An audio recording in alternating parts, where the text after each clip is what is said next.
Hello, Poisonese. For those listening in real time or expecting to have another hot hit of poisony, murdery, crimey goodness from the Poisonous Cabinet after episode 191, will have been waiting a little while because we had to delay episode 192 due to illness. And while we do our damnedest to get an episode out to you every single week of the appropriate quality, sometimes that's just not possible. Nick this week has been struck down with tonsillitis, and you can't really do a podcast if you can't speak. Plus, he needed rest and relaxation to get through this bug. But as ever, and as Shakespeare said, we did not want to leave you so unsatisfied. Rather than leave a gap in our episodes, we have decided once again to release one of our Patreon episodes. And this one is a biggie. If you'll allow us for a moment, I'll tell you about Patreon. In addition to doing the main show every single week, wherever you listen to your podcasts, we also have a Patreon platform. For those who don't already know, Patreon is a subscriber platform where we produce extra episodes every single week of The Poisonous Cabinet. As well as putting out new bonus content, we put out the main shows without adverts in them. As a subscriber channel, Patreon helps artists like us to do what we do. It supports all of the technicalities and all of the creative process to put out a podcast that we think is worthy of your time. If you're interested in supporting the Poisonous Cabinet, there are 2 tiers available on Patreon. One for $5 a month, which gives you our extra Deadly Nightcaps episode, as well as access to our book club and Zoom meetings each month. And then there is a higher tier at $15 a month, where in addition to getting everything from the $5 tier, you also get a special monthly episode, you get extra sneak peeks behind the scenes, and a special gift pack, handwritten and hand-wrapped from us. Patreon is also a wonderful community made up of some sensational people. It is completely flexible. If you are inclined and you'd like to hear more from us, that is the place to go.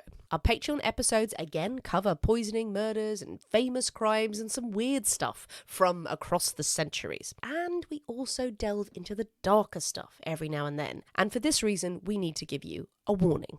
We are releasing the Patreon episode that tells the story of the Jonestown massacre, the People's Temple, Jim Jones. This was originally broadcast in September 2020, all those years ago, and the sound quality is a tiny bit different because we've since upgraded our microphones.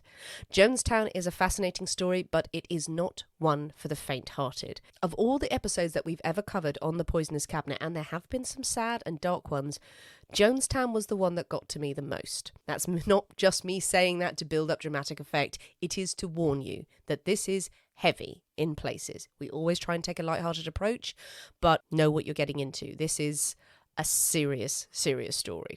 If you are interested in the psychology behind cults and how they start, we did a special Patreon episode back in 2022 talking to our expert witness, Rowanna Bond, who is a trained psychotherapist and works with behavioural disorders.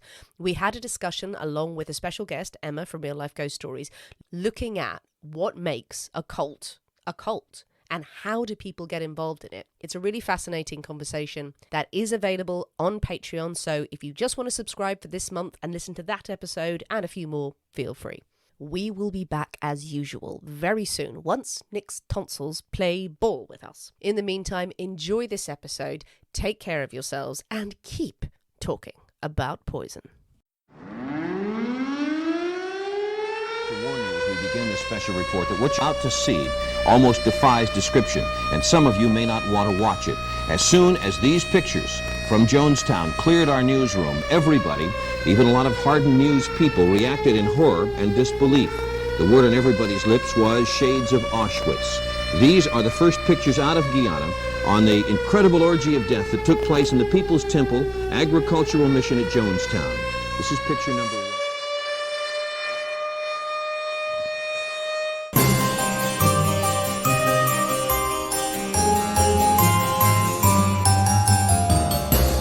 Hello, Poison Patreons, and welcome to another episode of Deadly Nightcaps with me, Sinead. And me, Nick. Bringing you more tales of poisoning cases, old and new, all washed down with drinks that make your thumbs twitch. Thank you to all of our lovely, delicious new followers. We hope you're having a lovely week. How are you, Nick? Yes, let's move on. It's a good week. It's a I've good had a start very to the week. upsetting day, and I don't like it. Aww. Work related, not... Well, yes, indeed, yes. You know, your great aunt hasn't died and left you nothing in the will. No, a very frustrating day full of annoyances. So now I have gin, and But now- all is well with the world. Anything you would like to poison Oh, this week? yeah. Mainly computer-based things. Yes, I'm with you on the technology. Yes, I might just go and pour a big bottle of gin into the server cupboard or something like that and see what happens. It sounds like a party. I'll be there. Yes, I'd like to poison the internet, I think, actually. Because I've had an engineer out to fix the internet, because it's the usual of BT coming out and going, oh yeah, there was a problem, and there's been a problem in this area for ages. So I fixed all that, and your speed's gone up from 0.2 to 79. Great, they leave, and like, yeah, there was a problem with the hub as well inside the house. So very fast speeds, but my internet falls over every now and then and goes, I don't want to. Just don't want to. Don't want to. So goddamn the internet. So, yes. What are you drinking? I have gin. I You have all the gin. Ah, lovely, lovely gin. I'm not going to drink during the week. It's Monday night. I'm going to eat gin. I wasn't going to have a gin, but then I had a gin. Yeah, pretty much. I was thinking the same thing, actually, before I came out when I was writing earlier and finishing off stuff, because today's episode is quite heavy going. And then just at one point I went, I need a beer to finish writing this, otherwise I'll cry. And now I've had a gin, so it's going well. Yep. Lovely. Sounds good to me. Well, you know what, Nick? Should we talk about poison for a bit? Oh, I think we probably should. Hooray, hooray, hooray. It's my story this week. It is. It's episode 10 of Yes. Deadly Net Caps. I know. It's exciting. And as we've established, we do like a cult. Oh, we certainly do. A cult and the occult. Yes. But less of the occult this week. Today, we like both. If the title of this episode hasn't given anything away, we decided to tackle a biggie this week. When I say Yes. we, I mean me. And Yep. I regret it instantly. Down to Sinead. So if it's terrible, you can blame her. Exactly. We are going to talk about Jonestown. That has quite the reputation. It does. Now, some people listening might not know of this Jonestown of which we speak. Maybe they know none of the story. Maybe they've been living in a cave for many years. I'd be surprised if no one's ever even just not heard of it in passing. Well, not in passing, but just knows the name even though without knowing the story behind it. Incredibly famous. It's very famous, and I think worth discussion at the end about whether or not it deserves to be called a cult. It's seen as a cult because of what happens, but really, is cult fair? Is it a cult? We had the Shinriko. yes, that one. That one. That is a cult. That most certainly. That They, definitely didn't was. they call themselves a cult? Don't Did they actually? think they did actually. No, I don't think they called themselves that.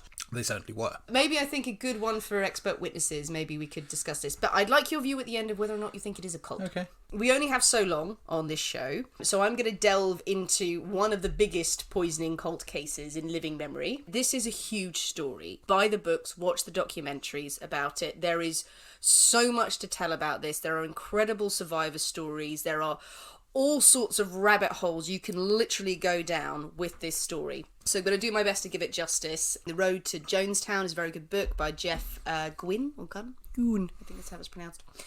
Also the basis for the brilliant documentary Terror in the Jungle. Also, I'm going to say a trigger warning. There are people out there living today whose relatives will have been affected by Jonestown. This is a light-hearted show. If you're a Patreon subscriber, you know what you've signed up for. We are recounting history in our own way.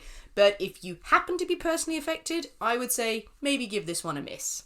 Because we only give you our best wishes. We will try and be light-hearted. And the only person we judge here is Jim Jones. Because he was a mass-murdering fuckhead. Rightfully judged, I think. So, for those who don't know the story, I'm going to take you to Sunday, the 19th of November in 1978, Guyana. Ooh.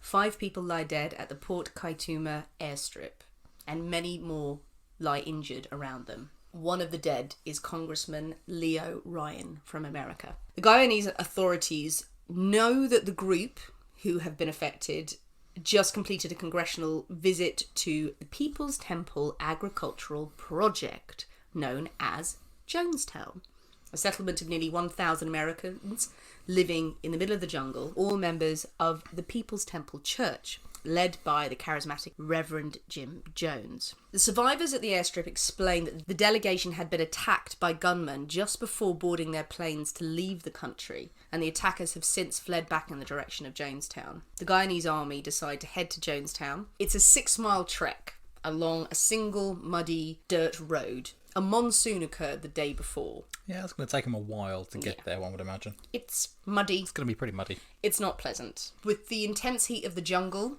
combined with the moisture, you've basically got ground fog. So people are just walking through, and you can picture the scene. This is literally in the middle of the jungle. Yeah. I cannot stress this enough. It is miles from anywhere. And this one little airstrip is a tiny, tiny town. It's 160 miles away from Georgetown, which is the capital of Guyana. So you've got to imagine walking through the jungle. A lot of the soldiers as well are volunteers. They're teenage volunteers or reserves that they've drafted in because there's not enough people around. They're like, okay, we need to go to Jonestown. And they're walking steadily along the road, unsure of what they're going to find or what's waiting for them. They've heard the people of Jonestown had come here to make a modern utopia. That this was their man-made paradise, where black and white people would live together in harmony, without prejudice, where everyone was happy and peaceful and lived in a true socialist haven. They had also heard rumours that they were stockpiling weapons. Yep. And that the leader, Jim Jones, did not much care for outsiders coming into the utopia. So as they pass through the gates, as it were, it's more of a kind of a... I'm imagining there'll be sort of Jurassic Park thing going on now. Picture that. There's no actual physical gates, but there is a jaunty sign over the top in lovely, lovely letters. Welcome to the People's Agricultural Project. Yeah, welcome to Jonestown. Lovely sign. You've got to imagine. Creaking, deathly silent. There's no one around. And they're expecting, there are men and women in the jungle, they are armed, we are going to get ambushed at any point. But they can't see anything. So as they walk, they go, we're going to head to the pavilion, the large pavilion that is in the centre of the settlement that they know of. And as they walk and the ground fog is still there, they find that their footsteps are obstructed. It becomes difficult to walk as they approach the camp. And they look down and they can barely see past the fog. They can't even see their own feet. And as they waft the fog away, they see masses of dead bodies at their feet. Bodies are strewn around the site as the ground fog clears and the day rises. Face down, we are talking hundreds and hundreds of bodies. People who are lying with their arms around each other. Some people are holding hands, piled on top of each other, mass upon mass of corpses, particularly around the pavilion where Reverend Jim Jones would address his people. These people have stumbled on the culmination of what started out as a vision for socialism and equality and beauty. Because they always work so well. They do. Those visions for socialism and this utopian society. Exactly. I mean, they've always been, historically, they always worked out perfectly. There's never been a problem with them in the past, so why wouldn't this one work? Why can't we just all get along? I'm starting to see the problem with it. Well, indeed. Everyone always says, we could just live in peace and harmony. There is a theme going on with these experiments. We have bodies in the middle of the jungle in Guyana. Americans, men, women and children. How did this all begin, I hear you ask, Nick? I did. I asked very quietly. Into my gin. Did you ask the gin how it all happened? I asked the gin. The gin spoke to me. I know the story now. Is there a divination for asking the gin? There really should be.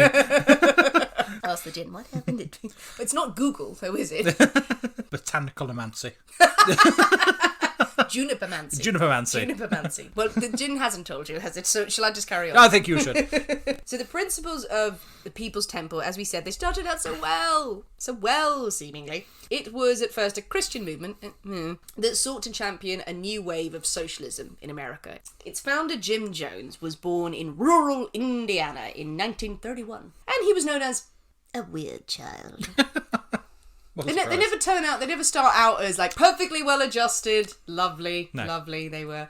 No, he was pretty odd. His home life wasn't idyllic. It wasn't terrible. His mum and dad were quite unhinged. I think there were reports that his father was very much scarred. He'd served in the Second World War. His mother sounds mental, and again, there's chapters written about her. I can't possibly go into just how mental she was, but just take it as read. But Jim, or Jimmy, young Jimmy, was from a young age fascinated by death. And was also a needy child. Really good combination. Yeah, indeed. Yeah, he used to sort of get his friends to attend funerals for roadkill. Nice. Jolly. There were even reports that he'd stabbed a cat to death, which I'm not sure about. I don't know if that's true, but I don't know if someone elbowed that in there going, psychopath! Oh, yeah, potentially. A lot of these things come out after the fact, don't they? So. Well, there we go. Well, I mean, funerals for roadkill, that's sweet. Yes. Sweet is one way of looking at it. Yes. I'm trying to think of... Yeah, no. He was also, he was a voracious reader when he was younger. He was fascinated by the works of Marx. Not a bad thing. Gandhi. Good. Hitler. Yeah, that's less good. It's less good. That's less good. If we're going to go on the less good camp, yeah. Bit dodgy. Yeah, he studied all that he could about their teachings, their speeches, and their methods as orators. And there we go. Well, Hitler's got a good one on that. There we go. Hitler, later on it would be Father Divine as well. He was fascinated by these speakers. And maybe one of the things that fueled his studies of orators was the first time he attended church. He was mesmerised. He was taken there, I think, by an aunt, and he was fascinated. He was drawn not so much about the worship and all the congregation together, but by the preachers themselves. This ability to unite and rally people, and these preachers who held people in the palm of their hands, and this fervour of excitement that would happen in the church at the time, that he wanted a piece of that. It's something we don't have that over here. We don't so much. We don't have that sort of real, that real sort of proselytizing sort of fire and brimstone oomph. Anglican is just very like, hello, how are you? Would you like some tea? If you've it's not inspiring. Televised sermons in England, where it's just people singing and they've just got their hands up and their eyes closed, kind of going la la la la. Because putting their hands la, up, la. it all seems like a bit of an effort, really, doesn't it? It does. It's a bit. That takes a long time. Whereas all the Pentecostal and the evangelical kind of preachers are like, yes, yes, yes. It's all a bit more enthusiastic. Well, it's a good comparison to have, because when you listen, if you ever listen to Jim Jones's speeches later, it definitely feels like it's got its roots in that fire and brimstone, that shouting and that power. Jim Jones would later reveal in an interview that he never believed in God, really, or the concept of the church as it was traditionally seen. But he had seen religion as a way of infiltrating the church to spread his Marxism and to preach a communist or socialist message. Most likely it was probably a way to get attention. To be the centre of attention. Yes. But be that as it may, the man was not stupid, and he had a gift for performance. So when he started his church in 1955, he was 25 years old, and this would be the church that would later become known as the People's Temple. Jim Jones had a much bigger plans than just simply praying and singing Sunday hymns. Firstly, he positioned himself as a faith healer. Always good start. Yep. People witnessed dozens of healings at his church. This combined with his powers as an orator, of being able to give these really rousing sermons, but mainly they were more speeches about equality, about doing away with segregation, wanting to live in a society where we were no longer subjected to prejudice, that black and white people should live together. And these are in areas where segregation was rife. His was the first non-segregated church in Indiana. So you want noble... Starts off in a noble place. From a good place. Goes a bit weird. But... And while he's giving these preachers, he's also a faith healer. So it's sort of like he's got a backup, kind of, I want to preach my message, but if that doesn't get your attention, I shall cure this cripple. He would. Cripples walking, ailments cured. Jones knew that faith healing would attract people to the church. They did. People would come from miles around and they loved the spectacle of it, and it also made people open their wallets. Money for the church, money for the cause. But in doing all of these, he did share this powerful message about speaking out against segregation, about racism. He welcomed every race, every background to his church. He spoke most passionately about supporting the poor, building a better socialist society. I may drop some audio in here just so you can hear the kind of rallying speeches that he gave. We've got a miracle package, and we save that miracle package. We save that resurrection package for those folks that like black liberation. Hey, God!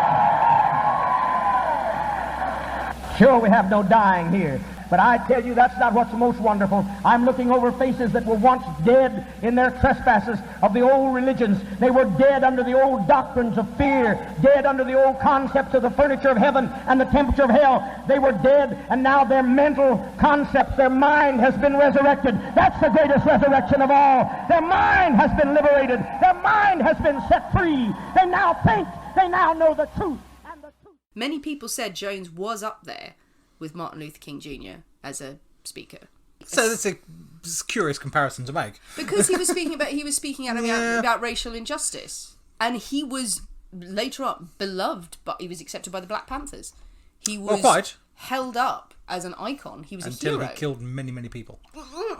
So then it slightly went a bit dodgy and fell apart a bit. Yes, a little bit of that. Black Panthers are kind of looking back going, we should not have backed that horse. Yes. We should not have done that. Yeah. But because of this combination of faith healing, but also a really strong social liberal message, the church grew and it grew and attracted more and more members who wouldn't want to be a part of such an inclusive church and an inclusive regime. He was a hero, as I said, in the black community. And he, again, lived by what he preached. He adopted different children of all different races. His rainbow family, he called it. Oh, did he really? Well, that's upsetting. He called it rainbow family.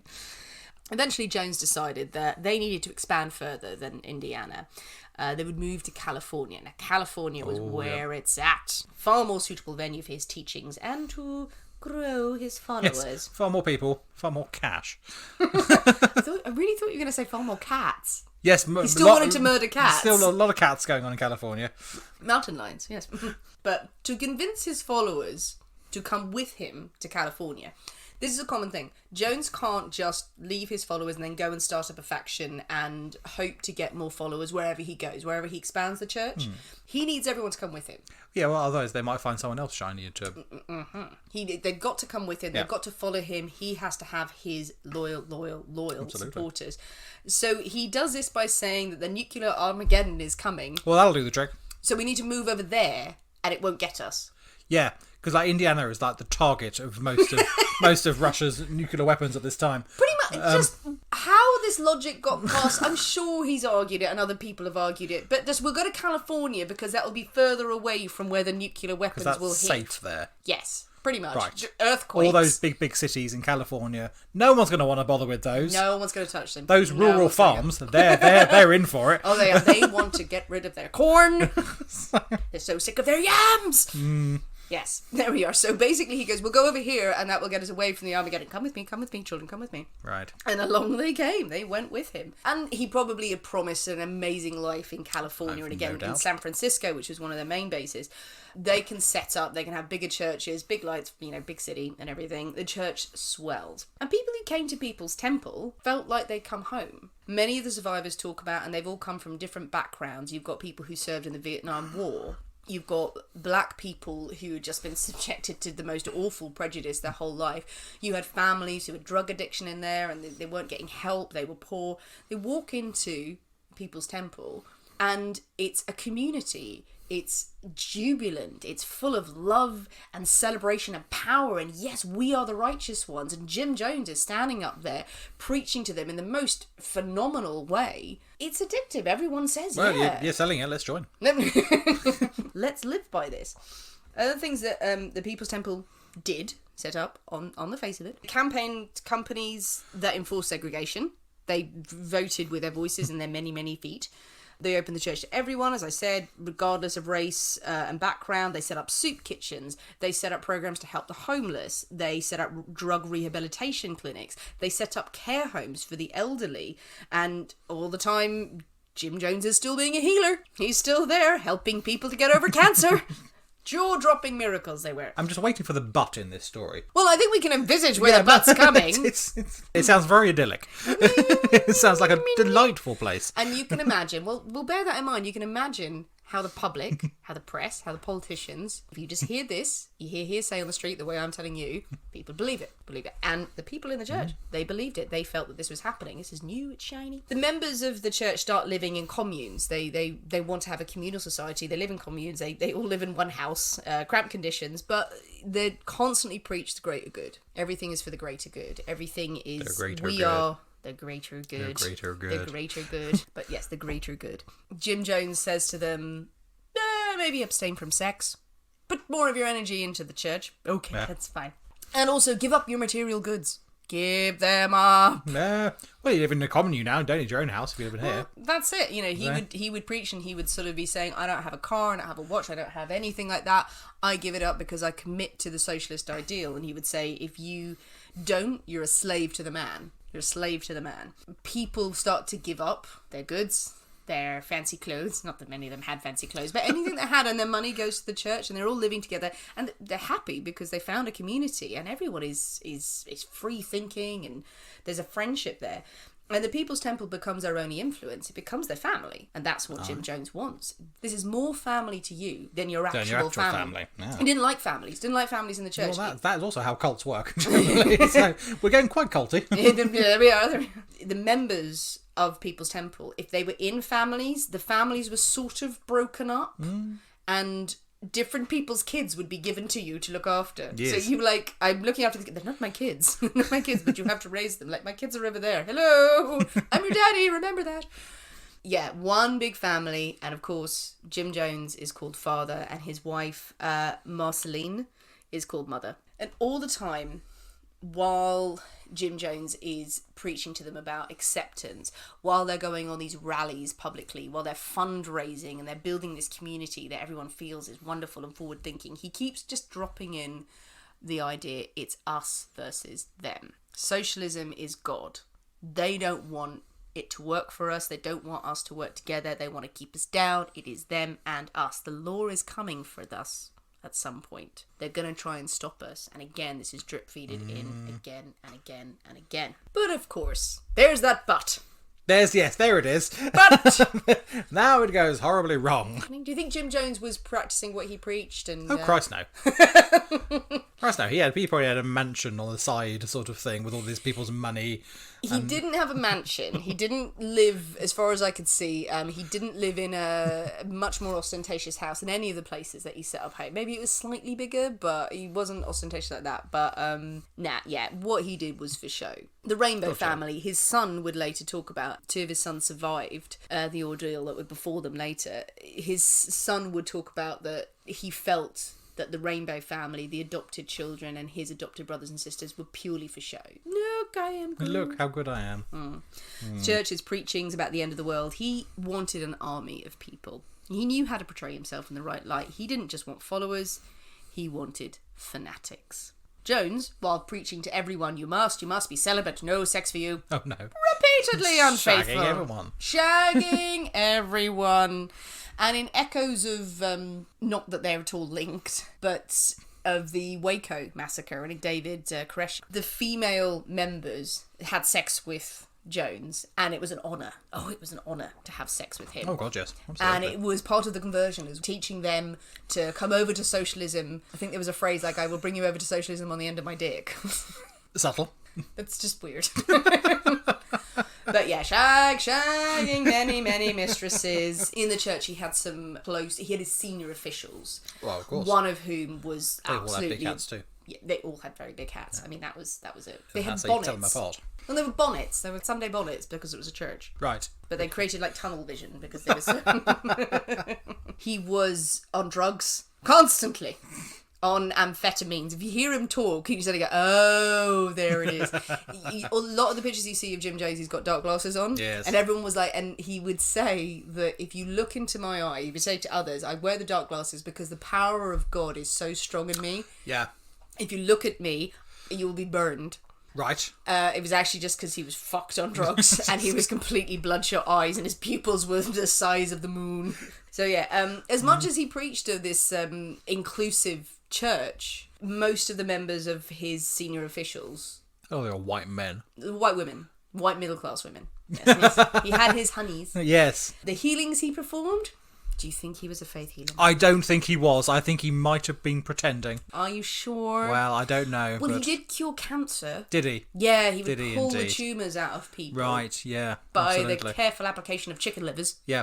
that'll Yeah, do it. the old job of like have the chicken liver in your hand. Oh, look, I've got your cancer. Yeah. When people died of cancer later on, Entirely unrelated. entirely unrelated, they actually said the victims themselves would say, I didn't believe hard enough when the cancer came. Absolutely, it's entirely your fault when you don't get better. He did one where, this is filmed as well, had a woman who was a member of the church, had broken her leg, and he brings her to church, and he brings her up in front of the whole congregation, it's 100 people, and he cuts the cast off her leg, and he's like, I've healed you, you're gonna walk, go. And the woman stands up. And then falls down with a No, broken she leg. runs, and she dances, and she's like, oh my God, it's a miracle. And everyone's standing, having seen this freshly, proper professional cast put on. He's a god, he's a miracle worker. What he'd done, he drugged her, him and his cronies, and then put a cast on her leg while she was asleep. And when she woke up, they said, you fell down and broke your leg. It's like, okay, come to church, Jim will heal you. And so she's running around going, oh, I broke my leg, oh, it's fine, yay. I mean, that's a lot of effort to go through for a scam, so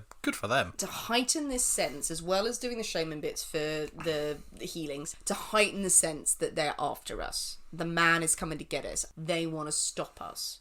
Did he hire people in dark glasses to follow them? Who were more drug-addled than he was. No, at a church picnic, a man jumps out and shoots him twice. Shoots him and he falls to the ground. Chaos erupts everywhere, and he gets up and he takes off, I think it's his shirt or his jacket. Shows 2 bullet holes, one in the front, one in the back. There's not a mark on him. What a surprise. He has healed himself. Yeah, God has protected him. God has protected him. Only He possible is answer. God. And all of the followers believe it. They did, like, how else is this going to happen? Of course it's fake. Years later, it'll come out. It's blanks. Blanks for fire. He set the whole thing up. One of the survivors, Grace Stone, would tell people later, "You have never met a man like Jim Jones." To the outside world, Jim Jones was a hero. Can be trusted as well by politicians who back him. Oh, gotcha. To bring thousands of people to their political rallies. We like. The church is around about, it varies between 3,000 and 5,000 members around now. There are reports of 20,000. That's bollocks. Yeah. Harvey Milk praises him. All these really forward-thinking people, they give him an humanitarian award for his work in the community. All this does is grow Jones's belief in himself, his practices. He said, and this is on tape, "It is a great effort to be God. I wish it upon another, but no one else has the faculty that I do. In the meantime, I shall be God, and beside me there shall be no other." He's a modest chap. It's such a burden, but I'll do it. Someone has to be me, and God, I'm awesome. God, to have that sort of self-belief and confidence, that must be amazing. Honestly, this is just scratching the surface, and I do urge people to watch the documentaries, listen to Jim Jones, because as much as we're saying about, like, oh yeah, how good he can fucking talk. He wouldn't have got where he is if he couldn't. There we go. And if you were there in the church, you would believe him, and he's saying the right thing. But as the years rolled on, some of the church members begin to feel uncomfortable. Jones was paranoid, as you can imagine, with all the drugs. All those drugs, yeah, that'll do it. Any person in his church, this caring, inclusive group who wanted to leave, who it was reported had been unfaithful, had an affair, who had their ears pierced. Right, yeah, absolutely. Who had done anything that was seen as an infraction against the church would be beaten. I'll do it. Not just by some random in a parking lot. No, he would have the senior leaders of the church, the so-called planning commission, pile in and beat that person savagely to the ground, recording it as they did so. I'm going to play you some audio. Oh, God. Change where you go. I mean, I know you're going to kick my ass, but really... John, get out of the way. Let the seniors have it. You punk! You goddamn gangland punk! You've caused us trouble week after week, month after month. Got my blood pressure boiling. Punk! Motherfucker! You fucking bitch, you don't mess with me, I'll kill you. So yeah, that is a recording of a teenage black boy. Yeah, that's not fun. No. That laugh is somewhat terrifying. That laugh, that is the real psychopath laugh. That's very disturbing. Why would you record it? He was obsessed. He recorded. There was so much out there. He believed what he was doing was right. Well, whether he believed what he was doing is right, or to show others, or to terrify them. Yeah, it's just intimidation for everyone else. Don't step out of line, or this is going to happen to you. Yeah, there'd be boxing matches against people who were not matched. That he would just be beaten to a pulp. The next day, these people would say they were sorry and profess their love. Well, you would really, wouldn't you? Yeah. After having the shit kicked out of you, you're gonna. And at this point, there are some people who start going, I am going to sidestep left here. This may not be quite the idyllic thing we thought it was. Exactly. Anyone who did get out of People's Temple were threatened horrifically. They feared for their lives.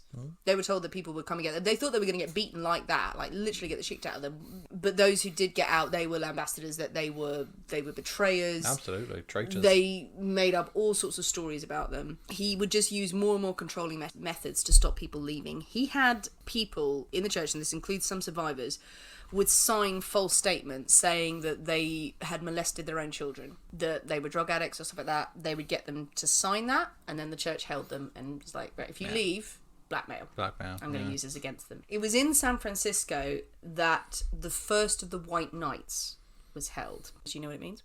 I don't know. The White Nights, as they were called, were test runs. Jones gathered his closest advisors together for a meeting. He pours out some wine from the local vineyard. Yeah, lovely wine, lovely. As soon as they've drunk it, he informs them that they've all been poisoned. Nice. Yep. This is part of revolutionary suicide. They're all going to die together in about 45 minutes. People in the room are panicking.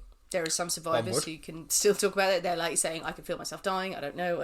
Oh my God. No one leaves, but they're freaking out. Close to the point where they're supposed to die, Jones reveals it's all a ruse. What jolly jokes we have. He's testing them, just wanted to see what would happen. And everyone's going, okay, well, he's reacting. Is he seeing how he'd react to death? No one jumps up and punches him in the face. Yeah, that would be my reaction. What the fuck are you doing, you idiot? Somewhat harsh language. But can you imagine being in that place, if you just, this guy could do this any time, do you fight him? Or do you go, fucking hell, he's got me where he wants me? Who knows? Who knows? There's always someone who has to screw it up for the rest of us. Racial equality, yay! Stamp out prejudice, yay! Yeah. Drink this poison, come to my death. No, come on! It's always one step too far, isn't it? Always, yeah, the third step. Don't do the third that last step. thing. The horrors from people, the worry and the concern from all the members is starting to grow. They've been around for a few years now. The gloss is starting to fade. And after years of positivity for the church, the backlash comes. Defectors, victims of Jones' abuse who have managed to get away, rally together, and they go to the media. Good. They go to the authorities, and there comes a series of media stories over different time periods starting to pick away at the church's reputation. One defector, as I said, Grace Stone, she has spoken to the press that she has run from the church. Her child is still in the church because of this communal kind of approach. Her child is being looked after by Jim Jones and others, and that she can't get her son out. But she and others start to talk to the media. Jones' paranoia hits its peak. So what does he do? He announces that the People's Temple will move. Absolutely, yeah. And they're going to move to Guyana. English-speaking, socialist, predominantly black government. Perfect. He buys up just under 4,000 acres of land in the middle of nowhere, in the middle of the jungle, sends out a delegation. Prepare the land. Prepare a settlement. That's a hell of a site. That is massive. 4,000 acres. That's huge. But even so, they build this. He paints it as an agricultural community that he is building out there. A beautiful place, again. It's a utopia, free from racism, free from violence. They're going to grow their own food. They're going to have this idyllic life. That So waterfalls everywhere. Everyone's got their own hammock. Everyone's got their own hammock. There's monkey butlers everywhere. It's... How many monkey butlers will there be? One at first. One, yeah. But they'll train others. Exactly. Everyone will have their own monkey butler. It won't be humid and sticky and horrible at all. And full of bugs and flies and monsters. And... So many monsters. That's where the monsters live in the jungle. Monsters live in the jungle. Yeah.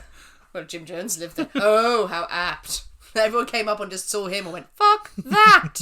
Monsters go away. Yes, paradise free from the media scrutiny that Jones had so courted before. Jonestown, as I said, middle of the jungle, 160 miles from Georgetown. You either had to fly to the airstrip I mentioned before, this tiny place, or take a 20-hour boat ride. Yeah, that's less fun. Along the river. And even then, the settlement, is bad soil. Nothing grows there. That's why they sold it to them. Because like, no one else fucking wants it.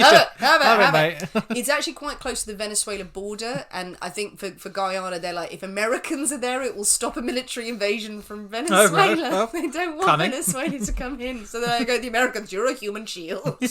Take this shitty land. There's no water sources. It's fucking horrible. But to be fair, when people do arrive, they've got this these guys building this settlement. They've funneled money over there, and they feel free. Because I suppose when you arrive in South America, it's going to be beautiful. It's a breath of fresh air. Oh my God, it's so lovely. And Jones wants everyone to move there away from the bad press. He sends followers out there and he knows that there's going to be more bad press articles coming out. So he goes himself and he rallies everyone that he can. Got to get out there. And then they come, nearly 1,000 people in 1977. A little bit more than they'd anticipated. They'd sort of built it for 500.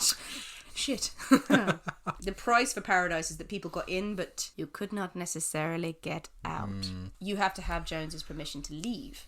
And if you want to leave, jungle! Jungle for hundreds of miles. One shitty 6-mile trek to an airstrip that you probably won't get on a plane for. Wow. Jones records film tours of the camp, and on camera he's talking about how beautiful it is, smiling settlers, talking about the delicious plantains and papayas they're growing. It's got shops, it's got a pharmacy, it's got schools, kitchens, everything's provided for there. It's a proper town. But soon conditions in the settlement were less of a utopia than they thought. I can just imagine it being like a film set.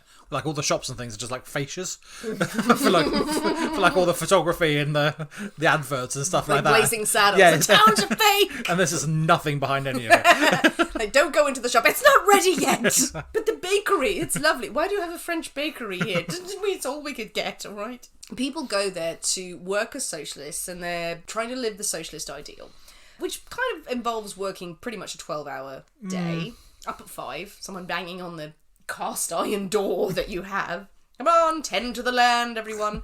So you work about 12 hours growing what shitty food that you can, And then you've got to attend lectures on Soviet socialism and communism for another 6 hours or so. Yay. Okay, starts off with socialism, everyone's equal, everyone's lovely.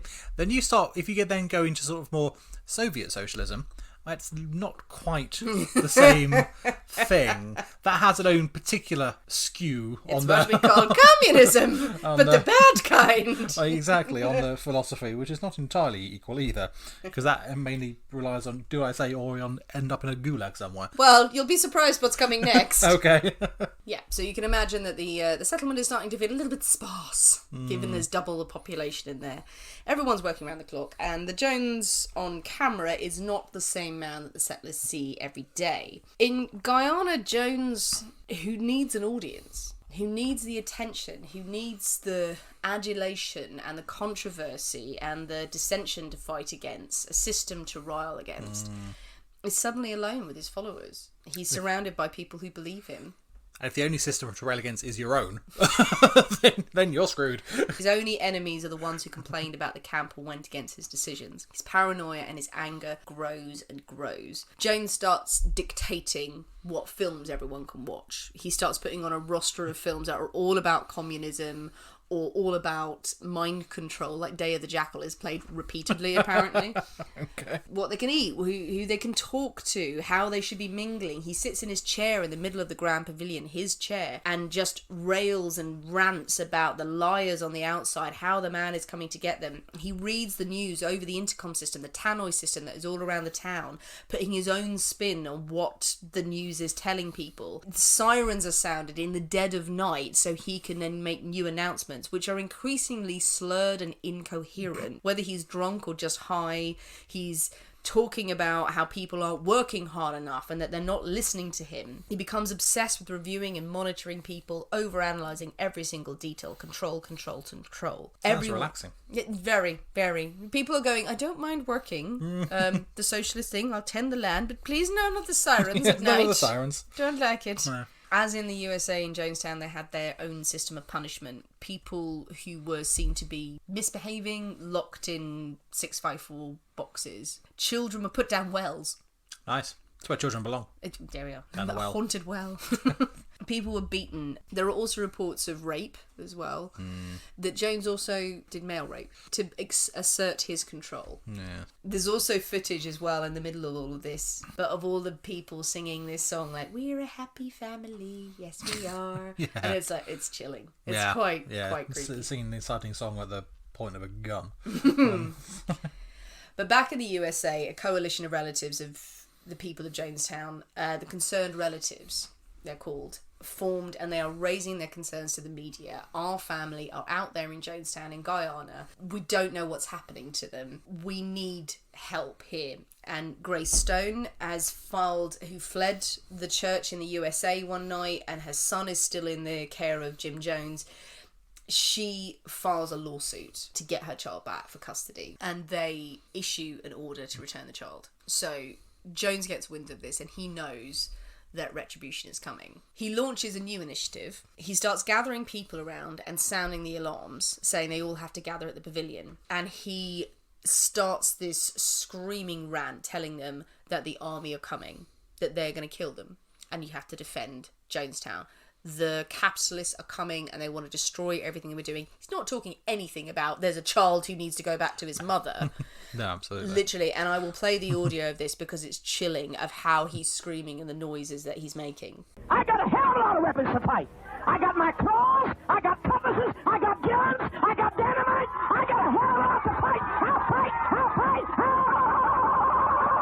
I will fight, I will fight, I will fight, I will fight. People believe that hell is coming and they are lined up with weapons, fists, waiting for the attack. Nothing happens. That never comes, yeah. But they do this every night for 6 nights. Relaxing. They call it the 6-night siege. You can imagine that everyone's completely broken by the end of this. They are being told a fight is coming. One survivor's words are, this is what he's doing to us. He is constantly preparing us so we are only thinking about our own deaths and fighting to the end. He starts trying more of the white knights, testing his followers, giving them drinks, saying they're poisoned, seeing how they react, building up the idea of how many people will be with me should I hand out poison to them. and he orders enough sodium cyanide to wipe out an entire settlement. Back in America, the concerned relatives continue to rally for an investigation, and this is where Congressman Leo Ryan comes into play. He's been well known to defend people's rights, getting involved in really difficult situations. He speaks to the relatives, agrees to go to Jonestown.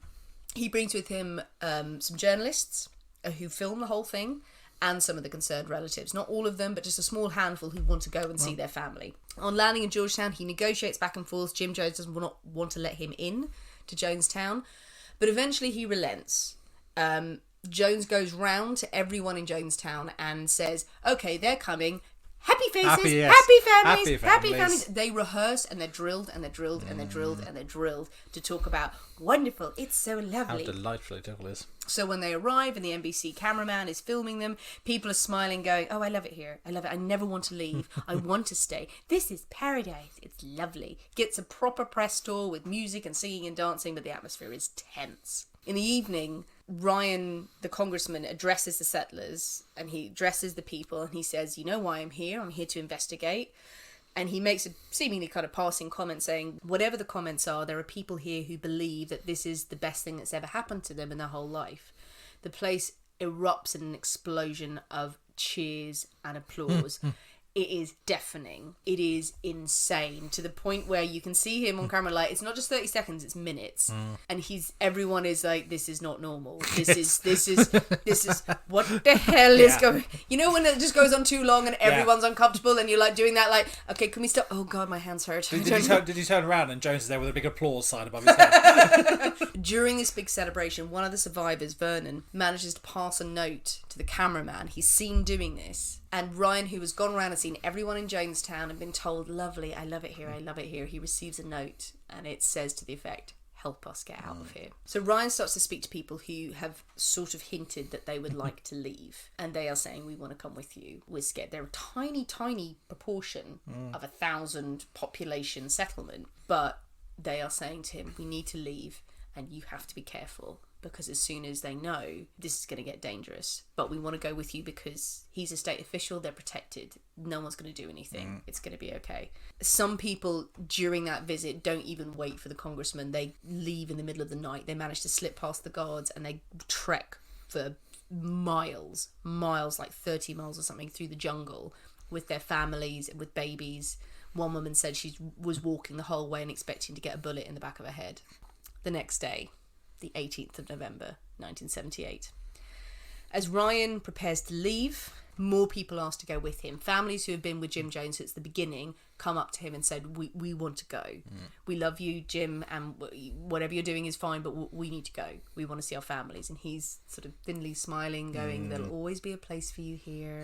It's starting to get very tense. There are about 26 people who want to leave Jonestown. Initially, there were maybe 7 or 8, but more people have built up. Jones is visibly tense, and the rest of the followers are starting to get tense around. They start shouting about children being taken away. The truck is loaded. The truck gets stuck in the mud, and everyone on board who's getting on board going, we need to leave. We need to leave right now. Another man runs forward, Larry Layton, who says he wants to come too. The other defectors are warning the delegates, saying, this man is one of Jim Jones's most loyal followers. You need to watch him. He can't want to leave. He's never said anything about this before, but they're like, no, it's fine, you can come on board. In the pavilion, just before Ryan leaves, a man comes up to him with a knife, tries to cut his throat, shouting something about, you motherfucker, I'm gonna kill you. He's wrestled to the ground, he gets away. Ryan has got blood on his shirt, he's like, okay, we need to get out of here. Time to go now. Yeah, while Jim Jones is sitting there, during this, he's sitting there and mentions, I've never felt Jonestown more peaceful. As they leave, the monsoon starts. One of the survivors would say it felt like something evil was blowing into Jonestown. Something terrible has descended into the town. And the delegation get back to the airstrip.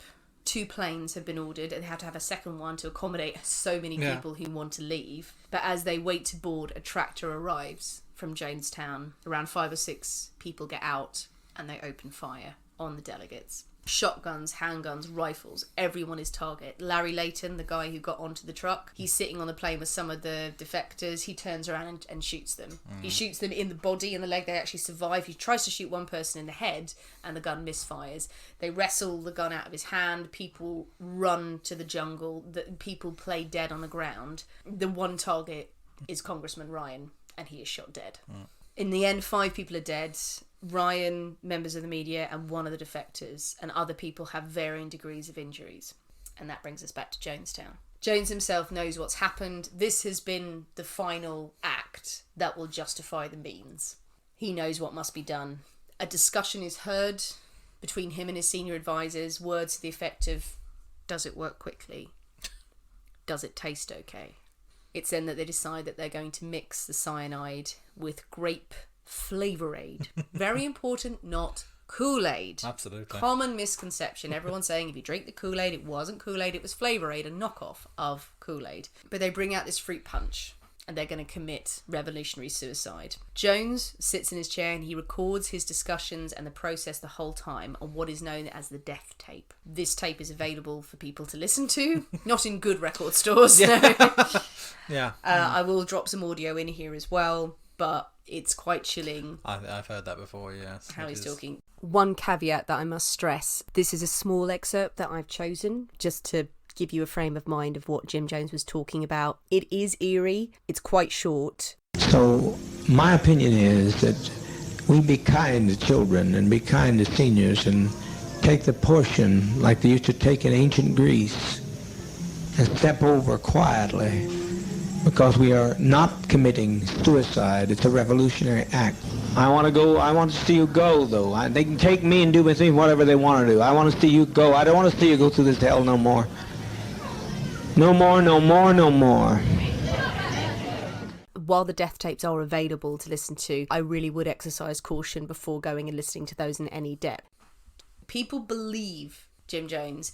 His rhetoric is that the world is against us and now we have a choice of how we die. We're not going to let them win. And the fact is, as said by many of the survivors, that the people there had worked so hard for the past year, 14 to 16 hour days. They'd endured the heat, the misery of the jungle, because the USA wouldn't let them live freely. They'd set up for 6 nights in a row before this, waiting for an army to come that never did.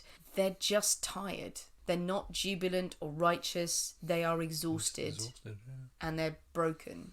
Some people would leave suicide notes asking why the world just wouldn't leave them alone, shouting at the enemies that were never going to come and praising Jim Jones for his leadership. So this is where it gets pretty dark. The Flavor-Aid and barrels of cyanide are mixed and they are brought out. The adults are given cups. They take out syringes without the needles in them to squirt the poison into the mouth of the children. And the children have to go first. Some parents take the poison at the same time as their infants. Others wait until their children have passed away for their turn. So the babies and the infants are brought up. Their mouths are squirted with cyanide. When the adults start to cry and scream as their babies start to foam at the mouth and to convulse, Jim Jones calls on them to stop exciting themselves and the children. I won't play this recording, but there is one where you can hear that Jim Jones is insisting that death is 1,000,000 times better than 10 more days in this life, while the screams of children are heard in the background as they die in agony. Anyone who says that cyanide is an easy way to go is lying. No. No, it is. You will suffocate. You will convulse. Oxygen is starved from your body. It's not pretty. At this point as well, his wife, Marceline, screaming at Jim to stop this, to stop killing the children. And he's just very calmly and saying, mother, please don't do this. Don't upset people. She's watching all the children die. Jones lies to her and says that their children who were stationed in Georgetown, who survived this, he tells her that they're dead. And that's enough to set her over the edge to go, okay, I'll die too. By 6 p.m, approximately 300 children are dead. Then the adults come up for their cups. If they refuse or try to get away, they are held down and forcibly injected with cyanide. Many of the bodies have abscesses on them where the needle went in. So that's how they know. One survivor, Tim Carter, his story is really interesting.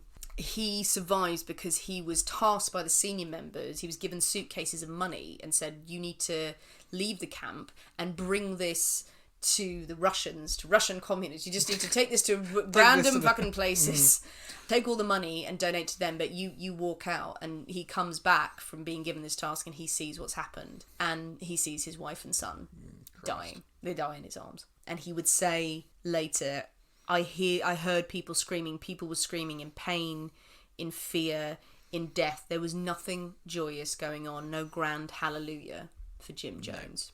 In the final stages of the death tape, you hear Jim Jones saying, "We die protesting the conditions of an inhumane world." And then the death tape stops. Guyanese army arrive the next morning at Jonestown and they discover the sea of corpses.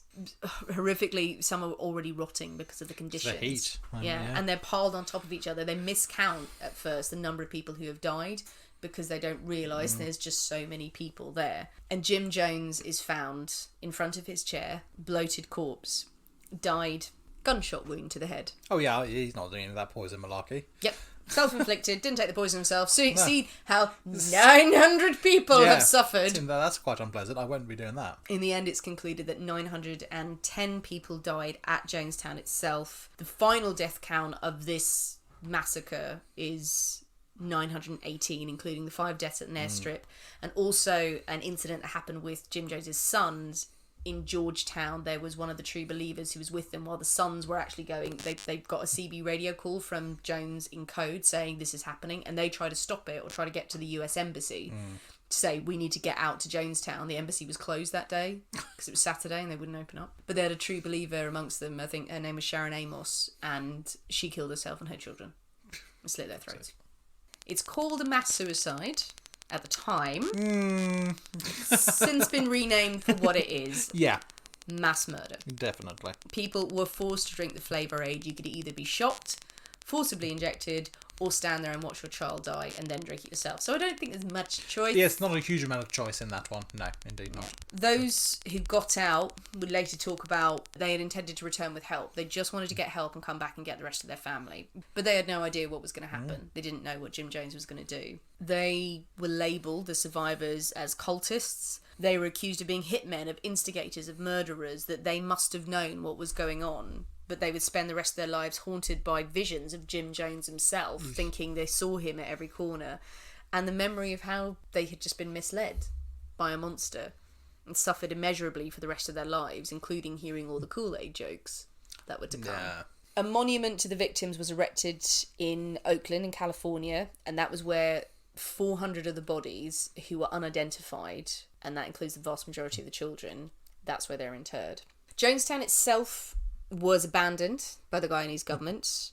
Usable metal and materials were quickly stripped from the land by whoever could get hold of them. And eventually the jungle reclaimed it. You can't reach it anymore by road. There is a small monument to the dead there, but few remains can be seen by air apart from the sort of skeletons of the buildings and vehicles with trees growing through it. And in the middle of what was Jonestown, Jim Jones's chair still sits empty. And that is the story. Well, that's a very unpleasant story. I don't like that story. Of Jonestown. So here we go. You buckle in, kids. That's like really jolly. I feel so happy now. It starts off with you can have moments of like, oh, they're silly. Yeah, soon you can't really do that after a while. So. I did warn people, but yeah, it's a good story. We needed to do it. Yes. But it is, that's a hard one. This wasn't pleasant for me the last few days. No. It's fascinating. For sure. That is a snippet. That's a very quick overview rundown of the story as best I could, and trying to give it justice and trying to, again, point out the massive loss of life there. Some of the survivor stories where they describe what they saw and what happened, I mean, they're heartbreaking. But again, fascinating, where you can just go, my God, everyone, and again, their own words of, well, we believed him. And we genuinely thought this was the right way forward. This all started with them wanting to build a utopia, wanting them just to be part of a church or part of a community that was fighting for what was right. And look how it ended. They never particularly have the happy ending, these sort of dream utopian societies. They always tend to go slightly awry.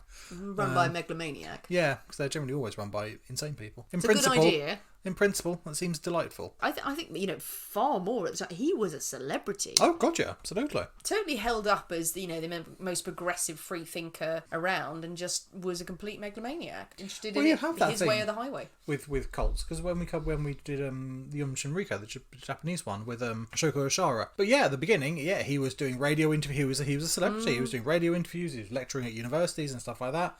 And then it just goes slightly more crazy and slightly more insane as they get sucked down to this weird rabbit hole. And I think that's the misconception about cults a lot of the time. You don't start off with that aim, I would imagine. You're starting a group. I don't think you start off with that aim of this is what is going to happen in the end. Probably they start off with the best intentions. And it just spirals out of control. But it just does go into a world of paranoia and madness. You hear some of the survivors, and in other cases of mass suicides of cults, where people were saying we weren't all a bunch of crazies and we weren't all a bunch of loons. This was a legitimate thing. But honestly, most of them are. It's the idea that cults are all complete lunatics who wear, long white dresses in the middle of the woods and just cut up animals in front of people. I think if they'd started as that, it probably wouldn't have escalated. Less popular than they would be, yeah. It starts off with some sort of good intention, but also the blind belief. Got Jim Jones, a cause we can all get behind, believing he's right. Fucking Hitler thought he was right as well. Well, so does any religion. There we go. Or totalitarian regime. They all absolutely believe they're right, and if you speak powerfully enough, you can convince people. Do we think cult? I think so. I definitely think so. That not being able to leave, not being able to get your loved ones out, cutting off contact from everyone who isn't a member. Yeah. I think very definitely a cult. Very definitely a cult. But it really does beg a belief. It's of the scale that this was the single biggest loss of life from a deliberate act until September the 11th. When you look at the photos, and they're all out there, and they're not too gruesome, but this is of a massive dead bodies. The scale, when you look at it and go, that's not real. You do just kind of go, that's not possible. Why would everyone do that? Why would everyone lie down and kill themselves like that? That's what happened.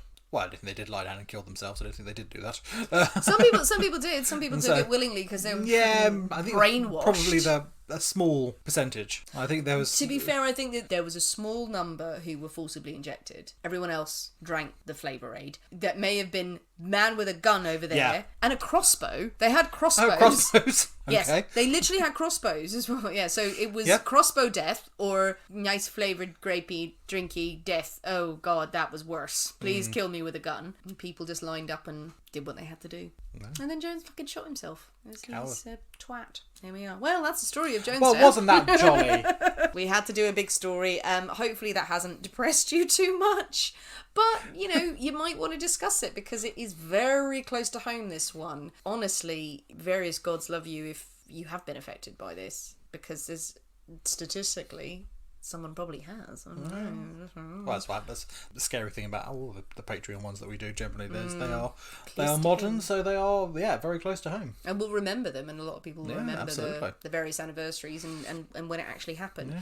So if you have thoughts, if you want to talk about it, if you want to share any thoughts or opinions and everything, feel free to let rip on the comments. If you just want to fucking rant about what a dick Jim Jones was, Go for it. Now go and listen now to a silly episode. Go and listen to like Mary Bateman and her Prophet Hen or something like that. Go and listen to one of the stupid ones we can all have a laugh about. Thomas Wainwright and Cornelius Van Winkboons. That's what you need. We promise next week will be fluffier and lovelier. But if we keep doing... Well, what is next week? Well, I don't know, but... Well, okay, now I'm going to have to find something fluffy and lovely, aren't I? Okay. Well, people wanted to hear about the cults. Well, absolutely, they did, yes. And this is a fucking they're cult. They're not always jolly. Well, do send us suggestions of how we can jollify it. If we can make it less like it's awful. Yeah, tricksy. That is the price of poison, well, quite. guys. And, we hope we've done it justice. And send us more suggestions of stories you want us to cover, old or new, on Patreon. We're happy to do, again, you have to go way back in time and do witchy shit. Or really modern stuff that happened yesterday.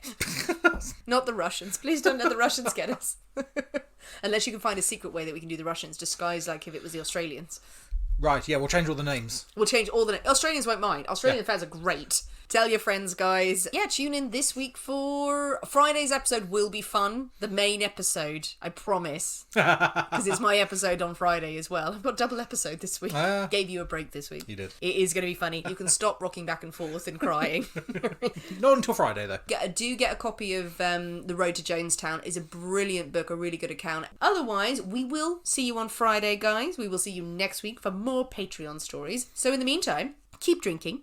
Keep talking about poison. And remember, unfortunately, your loved ones are trying to kill you.